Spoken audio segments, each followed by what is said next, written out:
میگن شب برای خوابیدنه، ولی برای من شب همیشه شروع یه داستانه.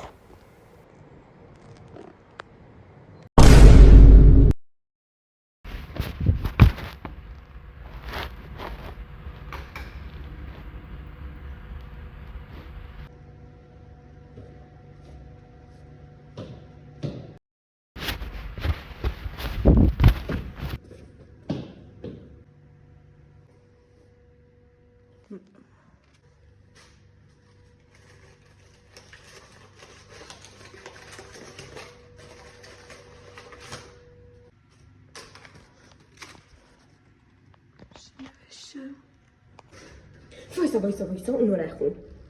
هی تو کی هستی؟ اولی به من بگو که بعد این کاغذ رو نخونم. ببین چطور بهت بگم، من در اصل خودتم ولی از آینده. این کاغذ رو بلند نخون هر کار میخوای بکنی. اصلا خب تو کی هستی؟ میدونم شبیه منی ولی در هر صورت هر کی که شبیه من باشه نمیشه خود من از آینده. اوکی خب ببین یعنی چی؟ من الان این کاغذ رو بخونم میریم از اول، من یه ماشین زمان پیدا میکنم و به اینجوری میام دوباره همین کار میکنم. مگه چی میخواد بشه؟ روز از نو بشه؟ خب بهتر کاره که نباید میکردم و نمیکنم. چی کار بکنم؟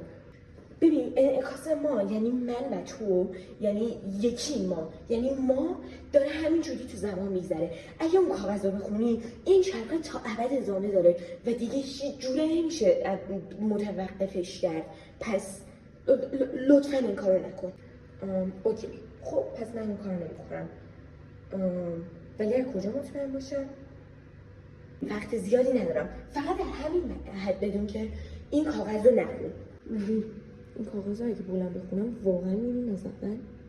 هی کجا رفتی؟ کجاست؟ ها؟ کجا رفت؟